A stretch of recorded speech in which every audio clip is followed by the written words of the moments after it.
Oración Trinitaria de la Mañana, por el Reverendo Johnston. Buenos días, Padre Celestial. Buenos días, Señor Jesús. Buenos días, Espíritu Santo. Padre Celestial, te adoro como el Creador y sustentador del universo. Señor Jesús, te adoro, Salvador y Señor del mundo. Espíritu Santo, te adoro, santificador del pueblo de Dios. Gloria al Padre, y al Hijo, y al Espíritu Santo.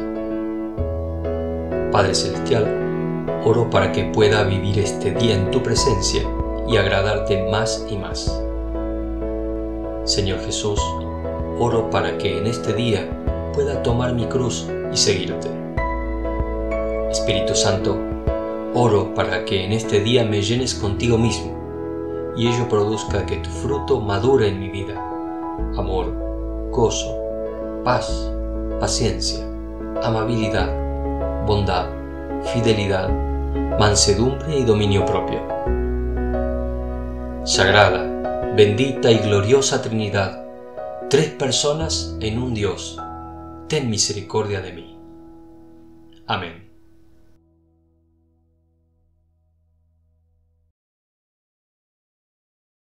Oración colecta de la semana. Epifanía 3. Proclamamos buenas noticias. Danos gracias, Señor, para responder prestamente al llamamiento de nuestro Salvador Jesucristo y proclamar las buenas nuevas de su salvación a todos los pueblos, para que nosotros y todo el mundo percibamos la gloria de sus obras maravillosas. Quien vive y reina contigo y el Espíritu Santo, un solo Dios, por los siglos de los siglos. Amén. Salmo 113. Aleluya, siervos del Señor, alaben su nombre. Bendito sea ahora y siempre el nombre del Señor.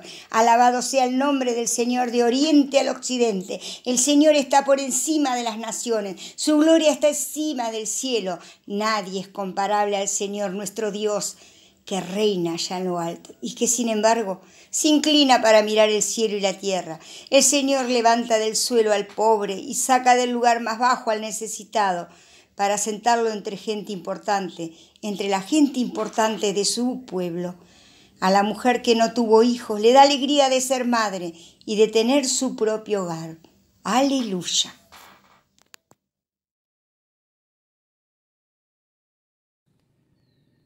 Muy buenos días, querida Iglesia de Santa Trinidad. En esta mañana quiero compartir con ustedes el Santo Evangelio de nuestro Señor Jesucristo, según San Lucas, capítulo 4, y vamos a comenzar a leer a partir del versículo 14. Jesús regresó a Galilea en el poder del Espíritu y se extendió su fama por toda aquella región. Enseñaba en las sinagogas y todos lo admiraban. Fue a Nazaret, donde se había criado, y un sábado entró en la sinagoga como era su costumbre. Se levantó para hacer la lectura y le entregaron el libro del profeta Isaías. Al desenrollarlo, encontró el lugar donde está escrito: El Espíritu del Señor está sobre mí, por cuanto me ha ungido para anunciar buenas nuevas a los pobres. Me ha enviado a proclamar libertad a los cautivos y dar vista a los ciegos, a poner en libertad a los oprimidos, a pregonar el año del favor del Señor. Luego enrolló el libro, se lo devolvió al ayudante y se sentó.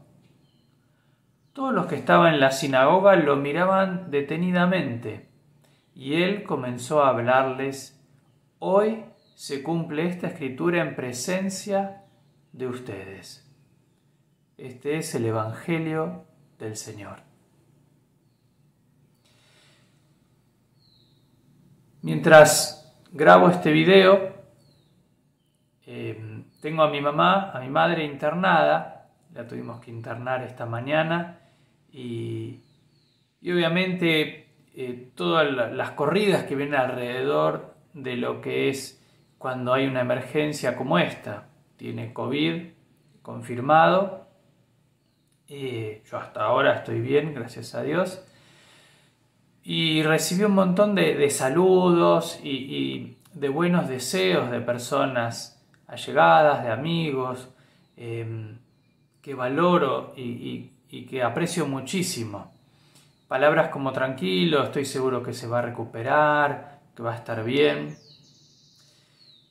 Pero esas palabras que son un mimo para el alma, uno sabe que también de alguna manera no tienen la fuerza como si lo dijera un médico. No es lo mismo si un amigo me dice en este momento, tranquilo, estoy seguro que se va a recuperar, a que venga el médico y me diga, tranquilo, tu mamá está bien, mañana se va a casa.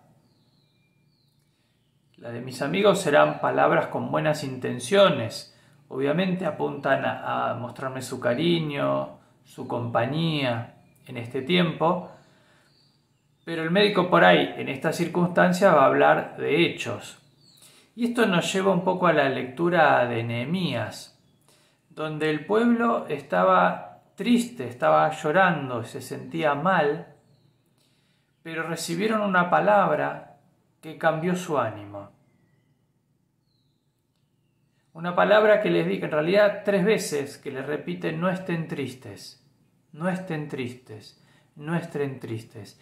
Y le da el porqué. Entonces podemos decir que a veces hay palabras que pueden ser con buena intención y hay palabras que se basan en hechos, en realidades.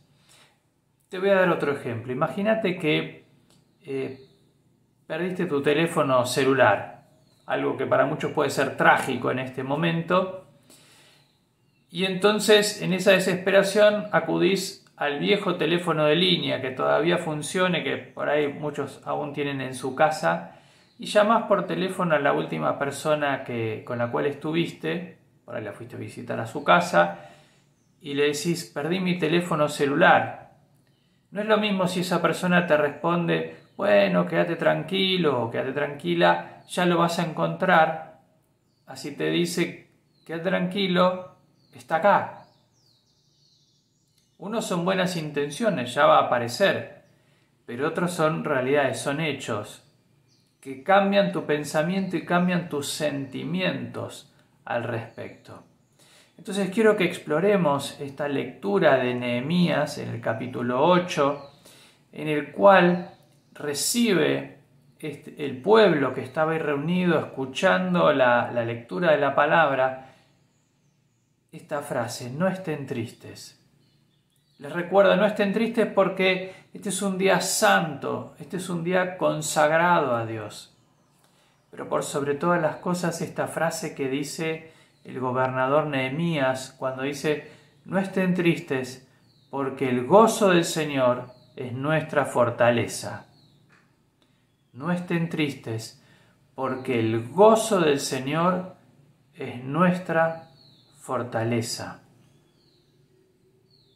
Y vamos a explorar un poco qué significa esto de que el gozo del Señor es nuestra fortaleza. Porque si esto cambió el pensamiento del pueblo de Israel en ese momento y pasaron de estar tristes a estar contentos, gozosos, celebrando, a lo mejor puede tener el mismo efecto en tu vida. Pero antes de ir a eso, a desmenuzar esta frase de no estén tristes, pues el gozo del Señor es nuestra fortaleza o nuestro refugio, hay que ver qué es lo que Israel estaba atravesando y había estado atravesando cuando estas palabras son dichas. Israel había sido deportado a Babilonia.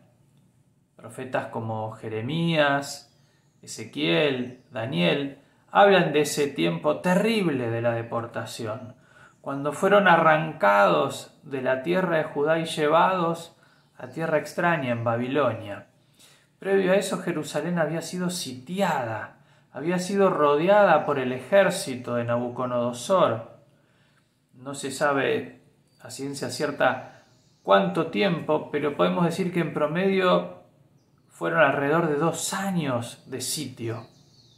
2 años donde el ejército enemigo rodeaba a Jerusalén y la amenazaba de muerte, hasta que finalmente abrió el ejército de Nabucodonosor esta brecha, pudo entrar en la ciudad de Jerusalén y la destruyó por completo, destruyó su templo, mató personas, deportó a la gente. A quien estaba en ese momento como rey, como gobernante de Jerusalén, se decía que había hecho un pacto con Egipto buscando su protección, fue capturado, delante suyo fueron matados sus hijos y después le fue hecho ciego y así fue deportado a Babilonia. Tiempo terrible, espantoso que le tocó al pueblo vivir. El templo de Salomón, construido 400 años antes, ahora hecho una ruina. Entonces, en tiempos de Nehemías y de Esdras también, lo que ocurrió fue que el pueblo pudo regresar a sus ciudades, pudo volver a Jerusalén, pudo volver a esa tierra arrasada, a esa ciudad destruida. Y esto es lo que está ocurriendo, este es el marco de lo que está pasando en la historia de Nehemías. Muy interesante que la reconstrucción comienza con el altar. Lo primero que ponen en su lugar, lo primero que restablecen es el altar del Señor. Luego el templo y finalmente las murallas. Es decir, una reconstrucción que viene desde el centro, desde el corazón, que es el altar del Señor, hacia afuera. Qué palabra, ¿no? Qué mensaje, que tu vida se reconstruye desde el centro, desde tu relación con Dios hacia afuera y no a la inversa. Primero tenés que estar bien con Dios para después poder estar bien hacia afuera, en tus relaciones, en tu vida, en tu trabajo, con tu familia. Pero no a la inversa. Y no solo fue una reconstrucción material la que hubo, sino que fue por sobre todo una reconstrucción espiritual. No por nada lo primero que ponen es el altar. La reconstrucción fue espiritual, acompañada de lo material, obviamente porque necesitaban el altar, el templo, las murallas, las casas donde habitar, pero por sobre todas las cosas era un volver a Dios, un regresar. Y acá me quiero detener un poquito más. Nehemías no estaba tan interesado solamente en construir edificios, sino más bien su pasión tenía que ver con restaurar el corazón de la gente para que vuelva a Dios. Hay personas a quienes les atrae muchísimo ayudar con todo lo que sea edificios en la iglesia, y está bien y bienvenido sea, pero que eso no pierda de perspectiva la importancia que tiene, el centro que tiene el reconstruir o el construir lo que es la fe. Eso es la esencia de ser iglesia. Obviamente uno necesita de edificios y bienvenido sea la gente que trabaja en eso, pero el centro está siempre en las personas. Y en tu vida personal también comienza la reconstrucción con tu relación con Dios. Después con lo material, con las otras cosas. Pero si no estás bien con Dios, nada va a funcionar. Tu prioridad tiene que ser siempre Dios. Y cuando estás leyendo la palabra, hay un momento de iluminación en el pueblo, un momento donde reconocen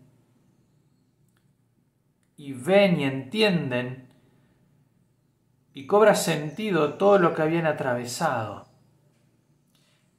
La causa era porque habían abandonado a Dios.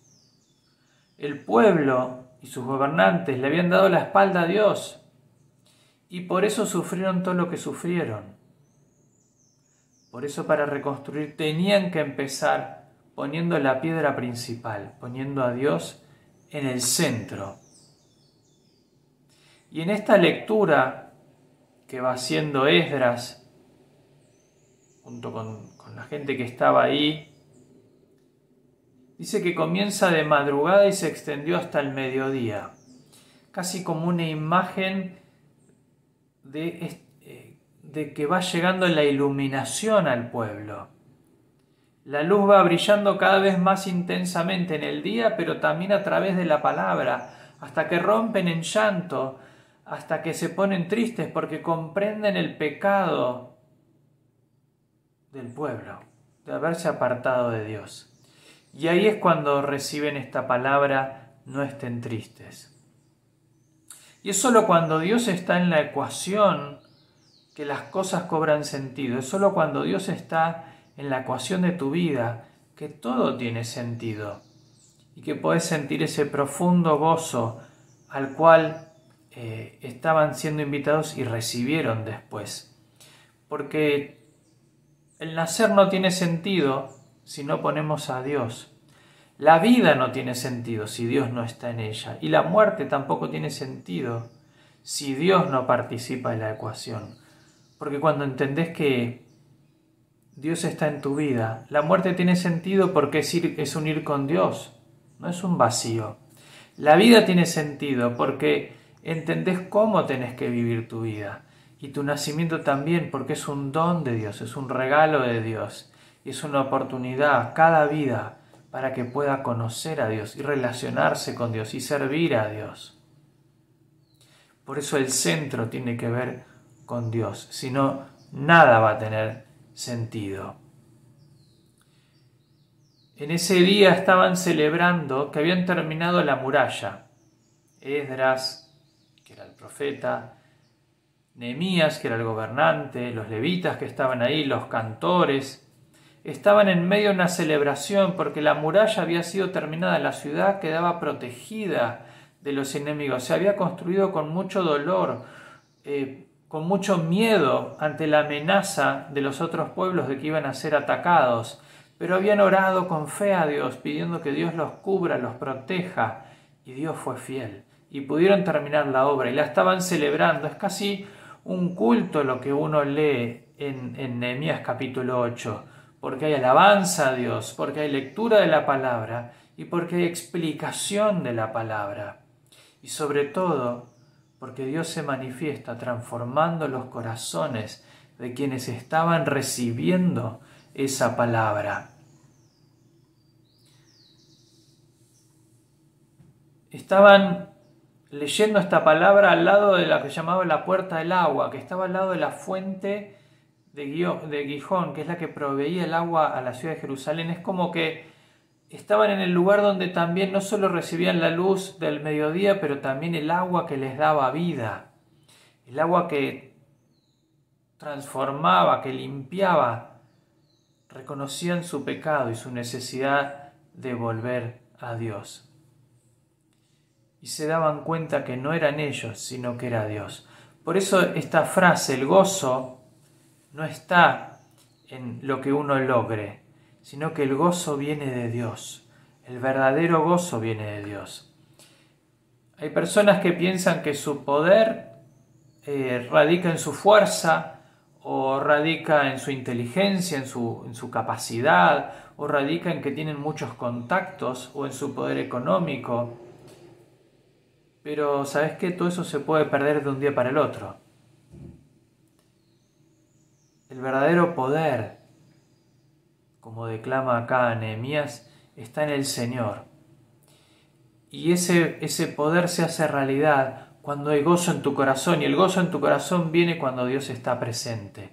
Entonces yo quiero invitarte a que le digas: Señor, dame de tu gozo, que es un fruto del Espíritu Santo. No la alegría que logro de las cosas de cada día, de que algo salió bien, de que tuve una buena noticia. Quiero ese gozo profundo en mi vida, ese gozo que transforma, ese gozo que me da la fortaleza para cada día. No por la fortaleza que tengo yo, por mi capacidad, por mi fuerza, por mis contactos, pero porque vos estás en mí. No porque soy yo, sino porque sos vos en mí. Porque mi fortaleza está en el Señor. Quiero animarte a que lo busques. Como dice San Pablo en segunda carta a los Corintios, capítulo 12, versículo 10, dice: por eso me regocijo, se alegra, se goza, me regocijo en las debilidades, en los insultos, en las privaciones, en las persecuciones, en las dificultades que sufro por Cristo. Y dice, porque cuando soy débil, entonces soy fuerte.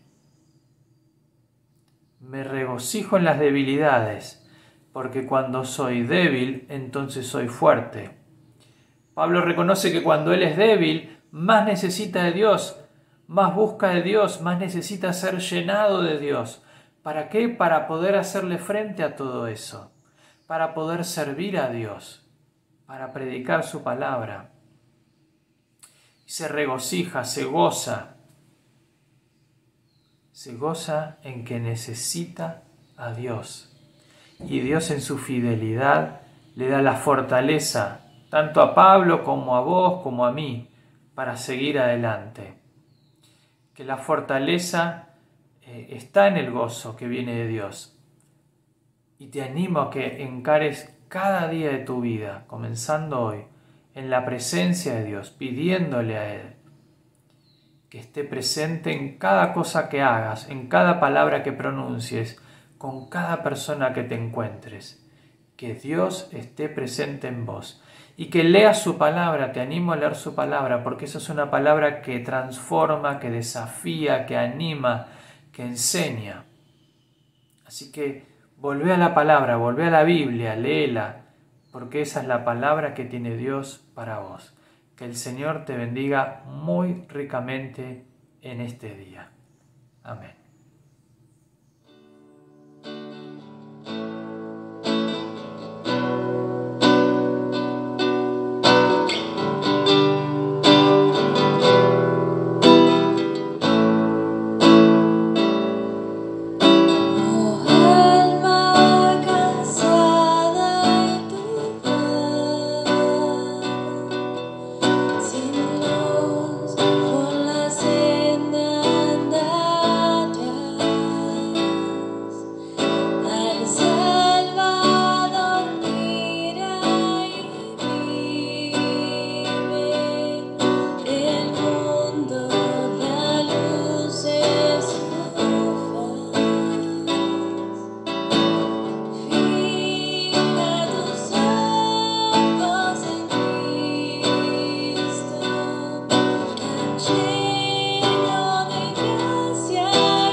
Si alguna vez nos ponemos a pensar seriamente si somos más deudores que acreedores o viceversa, la conclusión va a ser realmente automática.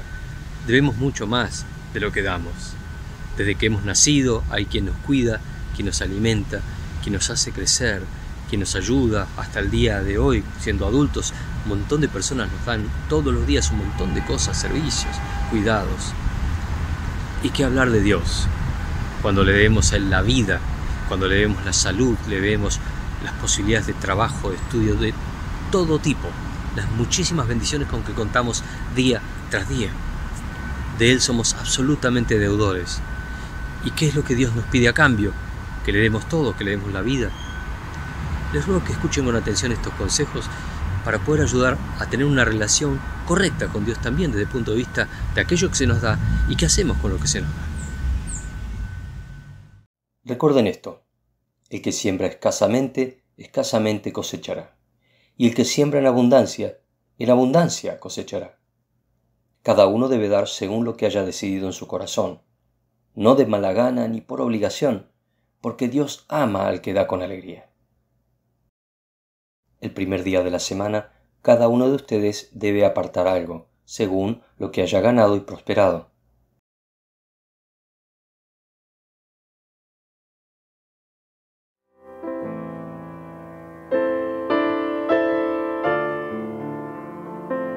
Padre nuestro que estás en el cielo, santificado sea tu nombre. Venga a nosotros tu reino. Hágase tu voluntad. En la tierra como en el cielo. Danos hoy nuestro pan de cada día. Perdona nuestras ofensas, como también nosotros perdonamos a los que nos ofenden. No nos dejes caer en la tentación y líbranos del mal. Porque tuyo es el reino, tuyo es el poder. Y tuya es la gloria, ahora y por siempre. Amén. Amén.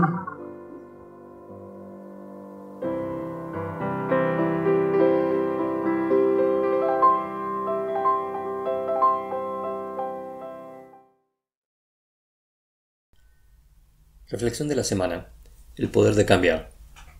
La transformación de los discípulos de Jesús es, quizás, la mayor evidencia de su resurrección. Por el reverendo John Stott. La vida de las personas es un proceso de cambio continuo, desde lo aparentemente normal e invisible relacionado con procesos de largo plazo, como el crecimiento o envejecimiento corporal, hasta lo más evidente y manifiesto, como son los cambios en el comportamiento. Detrás de todos ellos hay motivos lógicos y en muchos casos previsibles. En el mundo moral también hay cambios de distinto tipo y, en general, se trata de procesos de largo plazo. La persona es expuesta a estímulos que educan su alma y espíritu en una dirección general. Si esta es una fuerza moral positiva, esa será la dirección correspondiente que tomará en sus decisiones y acciones. Cuando un cambio es tan profundo y extremo como el que experimentaron los discípulos de Jesús luego de su resurrección, esto se verifica también en grado extremo. Nadie en su sano juicio pasa a decir: no lo permitas, Dios, Señor, eso nunca te acontecerá, en el sentido de salvar tu vida. A decirles a quienes mandaron a matar a su Señor: sépanlo todos ustedes, este hombre que está delante de ustedes ha sido sanado en el nombre de Jesucristo, a quienes ustedes crucificaron, pero Dios ha resucitado entre los muertos. Eso es una profunda transformación, una a imagen del Dios mismo. Eso es auténtico poder supernatural. Les agradecemos su presencia aquí con nosotros en este culto dominical. Cada domingo estamos juntos espiritualmente. No importa el lugar del mundo donde esté, aquí estamos juntos. Damos gracias a Dios por estos medios que tenemos. Podrán ver en el canal de YouTube, a disposición de ustedes, todas las charlas, prédicas y cultos desde marzo del año pasado hasta la fecha. También están disponibles en los canales de podcast todas las grabaciones de las prédicas y mensajes como le indica en la placa. Muy agradecidos por los que están colaborando con la mayordomía de la Iglesia, y a los que quieran contribuir no tienen más que enviar un email y se les responderá con todos los datos que necesiten. Una vez más, muchas gracias.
quisiste